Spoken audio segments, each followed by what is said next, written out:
player Lamar Odom may be returning to professional basketball in Spain soon.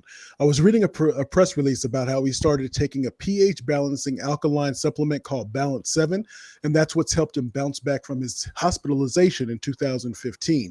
He even said, I have an enormous amount of energy, which is good for me. It's important when working out. I always need energy to level up.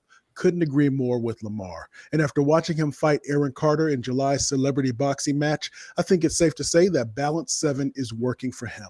Cool thing is, we've got a promotion running with Balance 7 right now, where if you go to their website, balance7.com, and use the code Bleav at checkout, you'll receive a free 4-ounce bottle of My Smooth Skin with any purchase of Balance 7 products.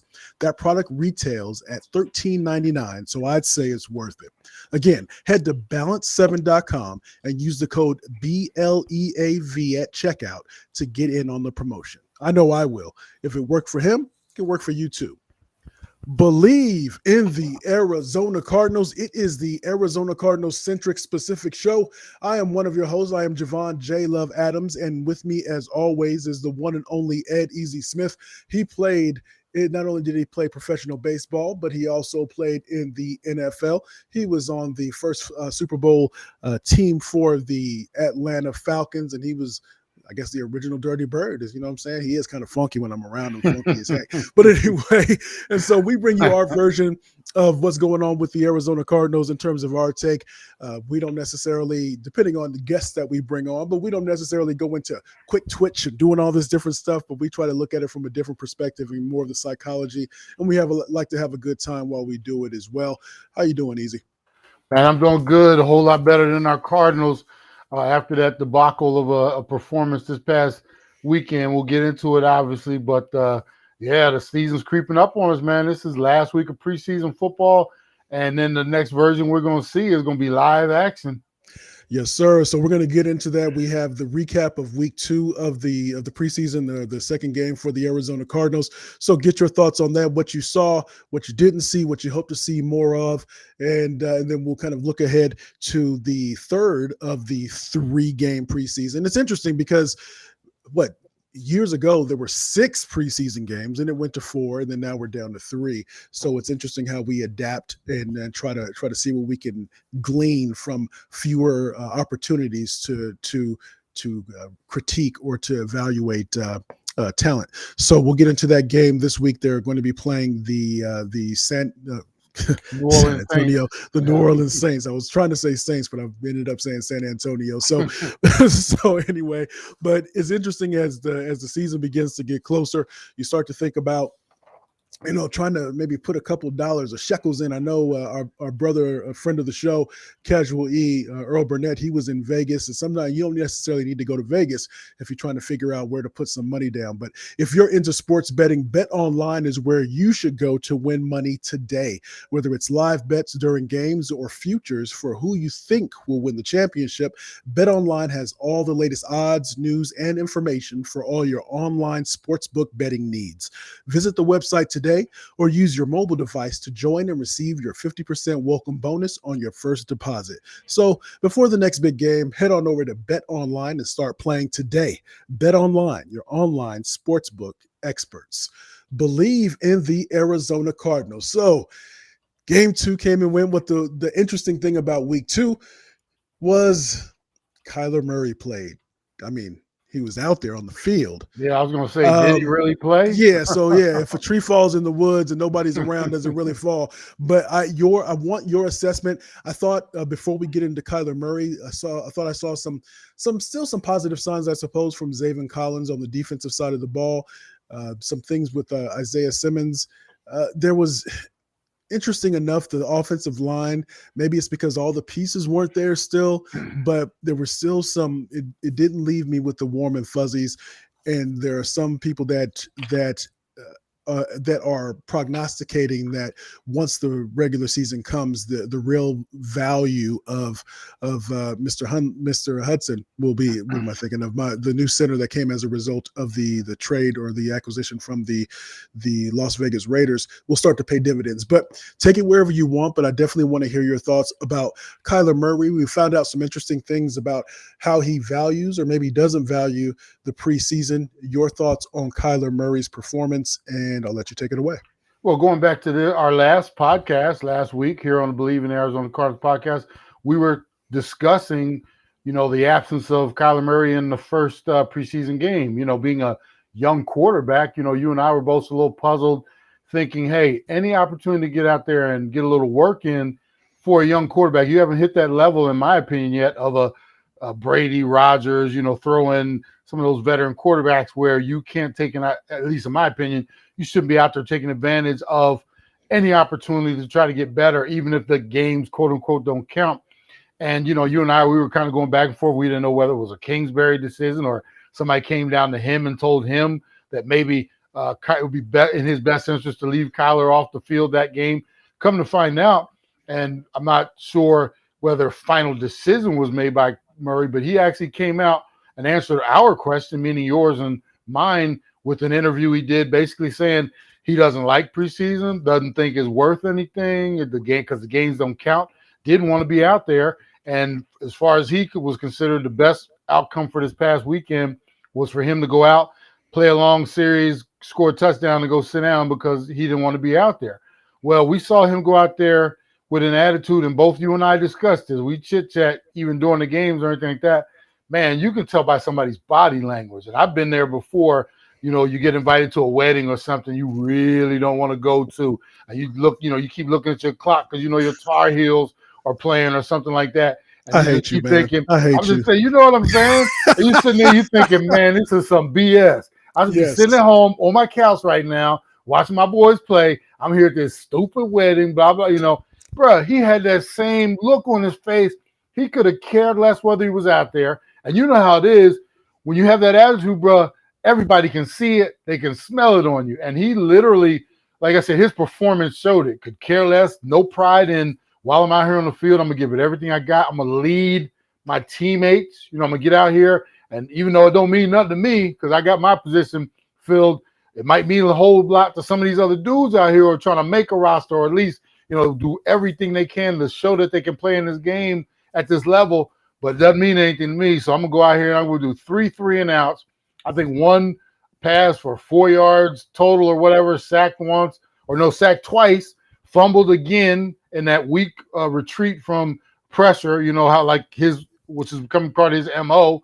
Right. And like I said, in the end, I couldn't have been more disappointed in our young, quote unquote, franchise quarterback, an opportunity to, like I said, every time you step on the field, Jay, it's an opportunity to get better.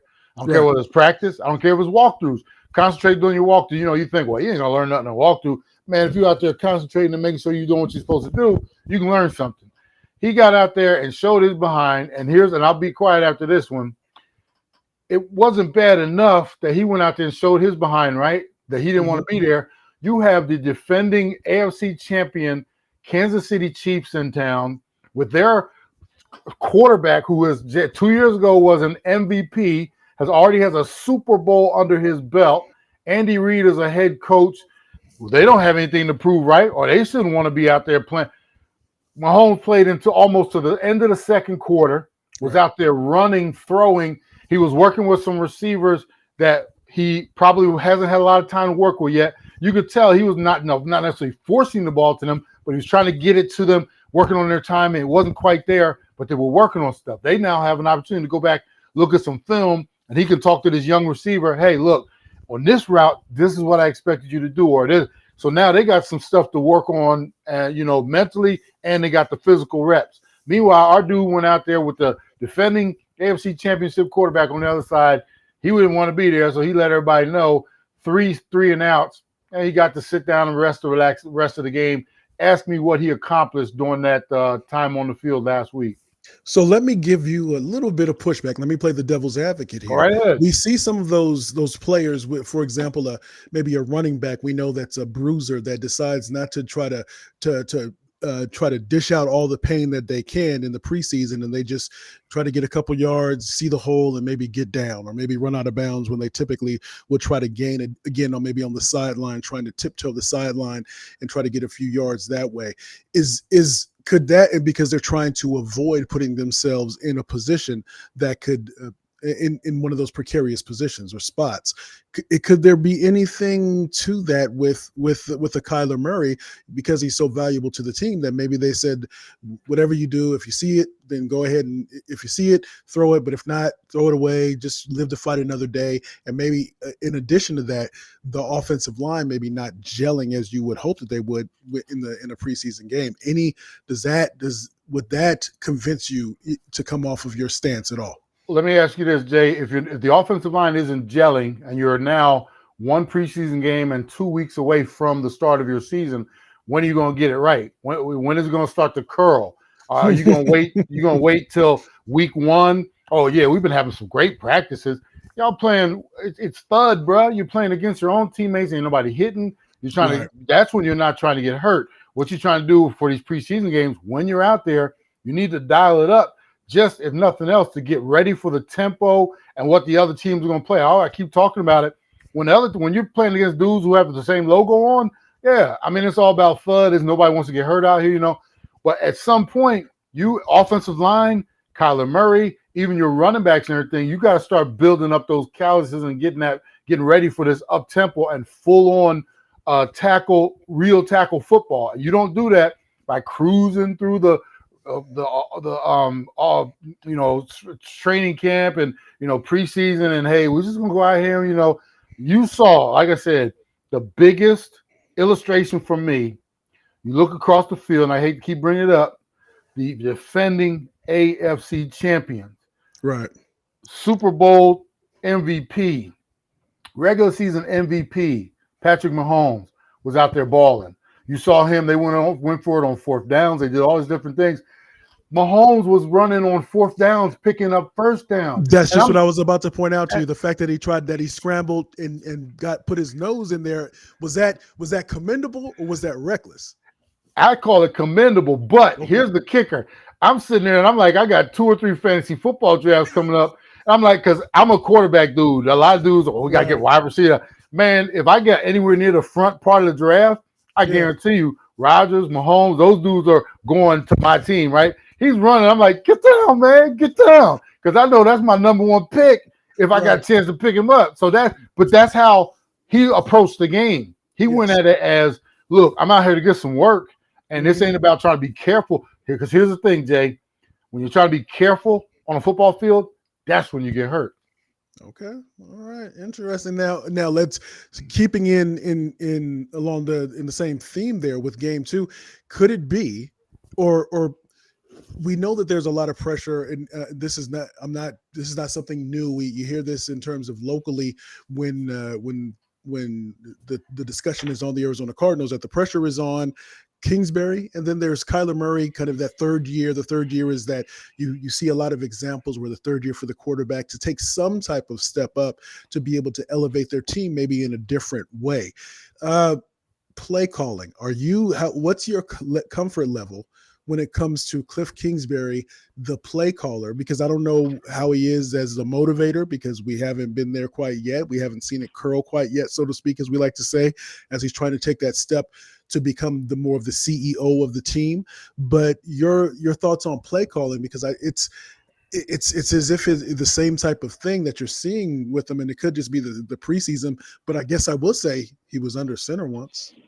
He was under center once for his 9 snaps, right? So that's at basically 11 or 12% clip. Here's the thing, and I'm not sure whether he noticed how disinterested Kyler Murray was and just tried to, like I said, either get him in there or get him out as fast as possible. But we didn't see anything creative about that approach. Like you said, the offensive line, they gave him a couple sacks. Nothing looked fluid.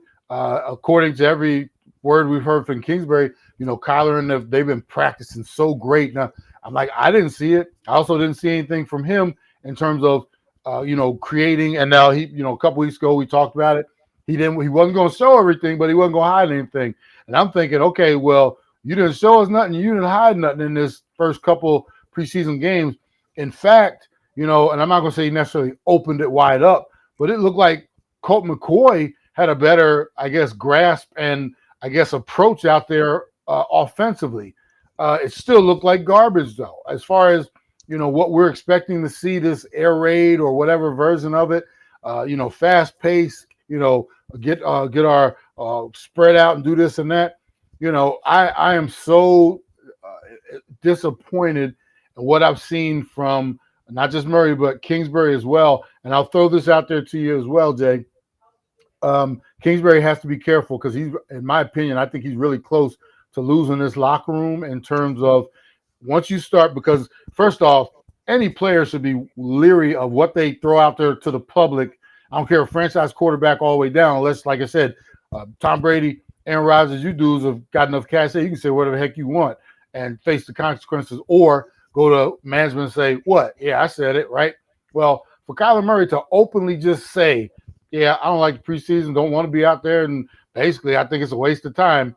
If I'm a head coach, I'm like, all right, well, now where does it's almost like he's being cut down at the knees because Kyler's already told everybody he don't want to be out there. So now we have the explanation why Kyler isn't out there, proper English.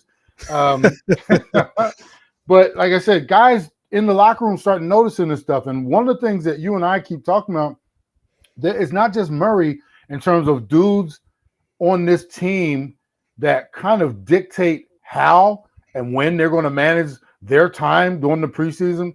You brought it up last week on our show, D-Hop. I mean, where you at, D-Hop? At some point, we got to see you, bro. I mean, I know you've done a whole lot in your career, but where's this? We working on timing or just being out there acting like you want to be involved with this whole process as well. Seems like we got a whole lot of dudes that are basically saying, well, it's the preseason. I don't really care about it. I'm going to do what I do. And then when the season lights up, I'm ready to go. If I'm a head coach, you don't decide when it's time for us to go. I decide when it's time for us to go. And I say it's time to go, so let's get out there. But like I said, Kingsbury, he's got a long way to go in terms of, in my opinion, commanding a room, being the CEO, and having a voice that people are going to listen to. I've seen coaches get phased out. And, bro, I mean, if you can't manage this portion of the season, once you get into it, you're just going to be hard to bring dudes back in because now you got something to say. They've already turned you off. And, bruh, I mean, that's the quickest way to losing employment.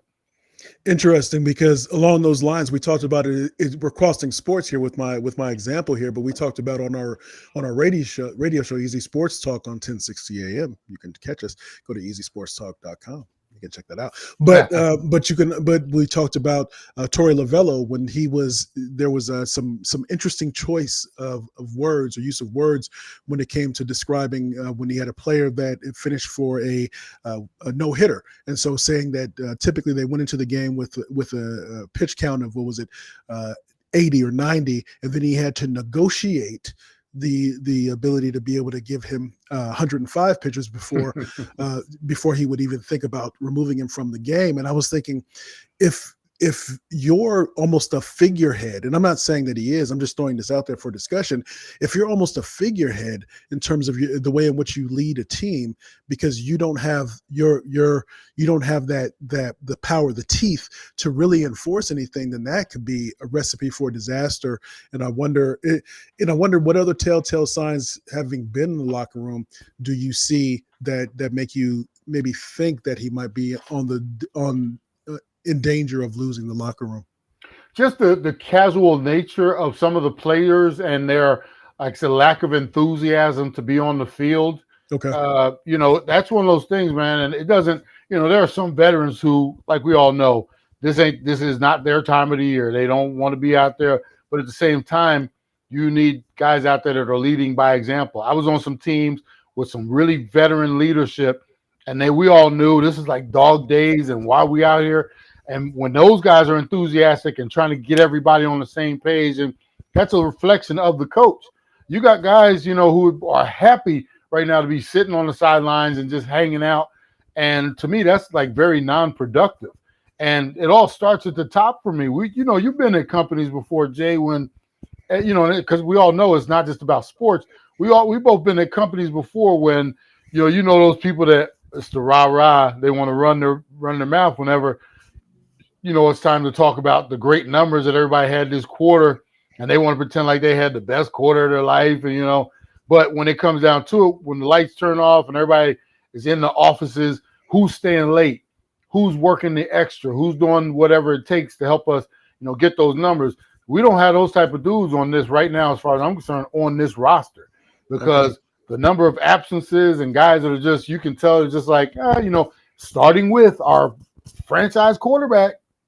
He's the face of it. Starting with him, whenever you can come out with no repercussion and literally say, I don't like the preseason, don't want to be out here, don't care if I'm out here, that reflects a lot on your head coach. Wouldn't you be afraid, Jay? You go to work, and we sit in the cubicles sometime in years past, and when you want to say something you really want to say, that's when you get real low with your voice. You might be sitting, sitting right next to somebody, but you whisper that. You don't go. You don't stand up in the middle of the room, man. I don't care about no 3:30 meeting. I got lunch planned at 3:15. I'm out. Yes, sir. Yes, sir. I got you. I hear you there. That is definitely interesting. But I will say this, and this is not one of those tongue-in-cheek things that I say. I did see that J.J. Watt came off the physically unable to perform list. I'm just saying he's a guy that if you're putting it on a scale, that they're on one side of the scale is spectrum. You have maybe a Kyler Murray being a little bit more aloof and being not as intense, and then you have a J.J. Watt that, at least on the outside looking in, seems to be that guy with his motor always running. He's the type of guy that'll come up to you and say, what's going on, man? We're about to get out there and hurt some people today. We're about to go out there and kill it today. And so wanting to bring your energy level up, could it affect, or could he now, since you can't lead from the bench now that he's not on the bench, and being able to get out there and practice, can that have some type of impact in a positive way? Even once the season started, we've already had them tell us he's only going to be on the field 65% of the time. So 35% of the time, he's going to be sitting on the sideline too. So, I mean, here's the thing. JJ is going to bring something that some of these guys have never seen. I don't even pretend to be in his category of player. I really respect what he's done on the field through this point in his career. Do I like the way he does it all the time? No. Is he my favorite player in this world? No. But he will bring something, hopefully, with his energy, with his work ethic, hopefully, that will rub off on some of these guys, because as you can see, Jay, we really, really need it within that locker room. Now, my question, though, Jay, is we're getting ready to start. The things that we're talking about, these are things you work on during the offseason. Okay. You start building the culture doing the year I went to the Super Bowl, bruh. We were a 1-7, 97 team, finished up 7-9 with a nice finish. We didn't do everything. We didn't wait till September of 98 to get everything. Man, that offseason, that's when we were building culture. That's when we were getting to know each other. That's when we were working hard. This team looks to me like they're waiting for the light to turn on. Well, it's September 11th, 12th, or whatever it is. You can't do that, bro, because before you know it, you're behind the 8 ball. There are other teams that are working harder than you. They've been at it all off season. Right. They've got better attitudes than you. They're getting more continuity because they're actually working right now during this period in time. You get to the start of the season, which is right around the corner.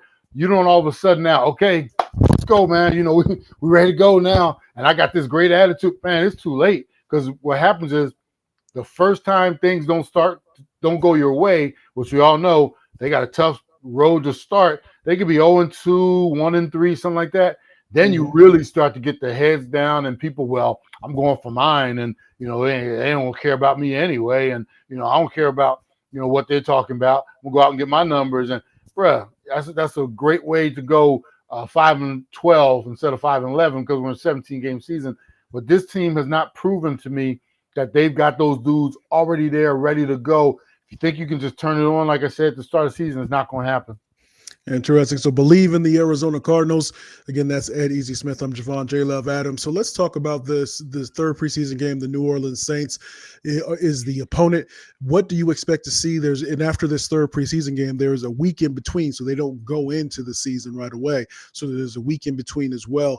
This might be, if I was thinking of it in a strategic way, this would be the dress rehearsal, because you're going to be able to get a week off. But I doubt that we'll see that not only locally, but in terms of league wide.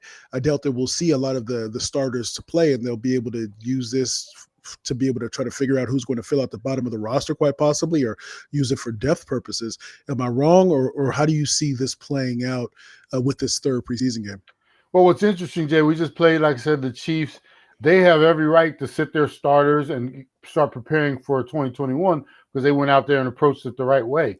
I have absolutely no idea what Kingsbury is going to do with this third preseason game. We watched, was it Saints versus Jaguars last night? Jameis Winston looked on point. He was out there, and they were, and obviously, he's in a little bit of a quarterback battle, but he went out and showed his tail. So you know what they're going to do this coming week? The Saints, they're going to let Jameis sit, because he now earned the right as the starter. They've got their work in. They don't want him out there week 3 of the preseason. He gets to go sit and relax. And whatever the dudes trying to make the tail end of the roster, they'll be out there. What have we done to this point? Our starting quarterback, get this one, Jay. Our starting quarterback has 9 total snaps in the preseason. Right. 0 first downs, 1 completion for 4 yards, 2 sacks, and a fumble.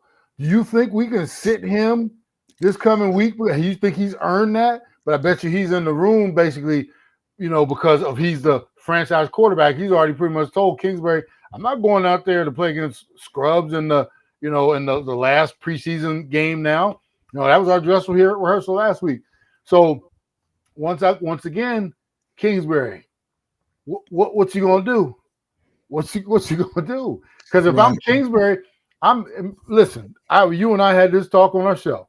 This might be an opportunity for Kingsbury. Every now and then you gotta have one of them closed door meetings, right? So maybe this might be an opportunity. Hey, Kyler, after meetings, the quarterback meetings, I think, come on and sit down and talk to me for a minute. This might be an opportunity for him to reel this young man back in, let him know where he is in comparison to where he thinks he is. And this is what I need from you as far as being a leader. This is your attitude I need moving forward, because I can't have this. This is unacceptable to this point. So this is our plan for week 3 of the preseason. We will go out there. We might play into the second half, because I want you getting not just snaps, but I want you getting into the routine of, we got to go in at halftime, come back out, get it warmed back up and go. So if I'm Kingsbury, that's the way I go about it. Do I have faith that he will? Do I not Bleav maybe he might already have decided, well, we've had great weeks of practice, and I really don't want my starting quarterback out there on, third preseason game, so I'm going to let him sit. Man, for me, I'll say it.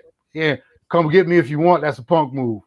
And we'll see how he approaches it. But if you ask me, all those dudes need to be out there playing, getting ready for week 1, because they haven't done anything, in my opinion, in this offseason or preseason schedule so far to let me know that they're ready to play. Yeah, I think there's definitely you can practice. Let's say if you're in the world of the arts and you're practicing a play, people can practice their parts in different parts of the maybe the theater, but having a good walkthrough and being able to understand where the spotting and where you need to stand and all those things, even if you're not dressed in your costume that you'll be adorning during the play itself, you still want to get that feel of it. And as you mentioned, kind of what that looks like, how the light's going to be in your face, all those different things. I think that there's value in that. And so hopefully we'll be pleasantly surprised by what the head coach of the Arizona Cardinals does. So we shall see. And then of course we'll break down. And I think next week we'll probably give our thoughts on what we think that final record will be. Last year we were thoroughly skewered. Accurate. But we were accurate. We were pretty accurate. So we don't try to pat ourselves on the back. We just try to be as honest as we can be. So on behalf of the one and only Ed Easy Smith, I am Javon J. Love Adams. This has been Bleav in the Arizona Cardinals, presented by Bet Online. And as we always say around this time, you can. Till next week, be easy out there.